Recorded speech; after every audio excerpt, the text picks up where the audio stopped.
Hi again, folks. What a great job you all did in class the other day.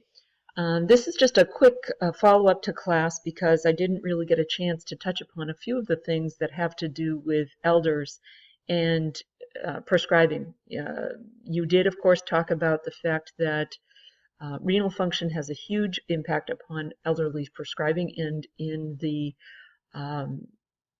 slides that follow, we wanted you to take a look at those. These four cases, when you go to try to figure out what kind of dosing the patient should have, you want to be very careful, of course, because of not only the renal function, but in the case of the low serum albumin, you may need to adjust dosing accordingly, because this is a drug that is highly protein bound. Therefore, with low serum albumin, the person will have trouble and have too much drug on board because there isn't a lot of it being bound up by the protein. In addition, something I really didn't add to the slide set, but that's very important, is there are two other ideas that you might want to think about that don't really have to do with this lesson's thoughts about the way drugs are metabolized by the body, but in fact by the drugs themselves and the effects that they cause. We're going to touch upon this later in the semester, but I wanted to familiarize you with two concepts. One is that there is a list of drugs that fall into what's called the Beers criterion. That's literally like the kind of beer you drink. And I'll ask you to take a look online and do a Google search for Beers drugs. And those are drugs that meet certain criteria that are not good for elders.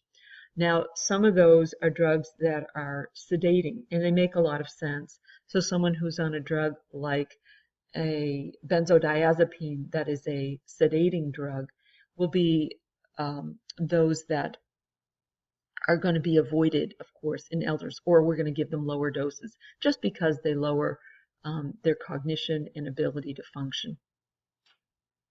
And then there's another group of drugs that have what's called anticholinergic effects.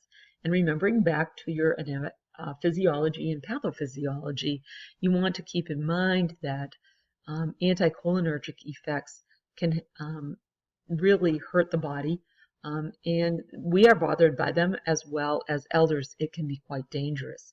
So you remember the memory tool about those drugs, and those drugs are drugs that make us, let's see, blind as a bat, red as a beet, dry as a bone, mad as a hatter. And again, the hatter refers back to folks back in the day when they made felt hats and used mercury to cure them and absorbed the mercury and became crazy about that.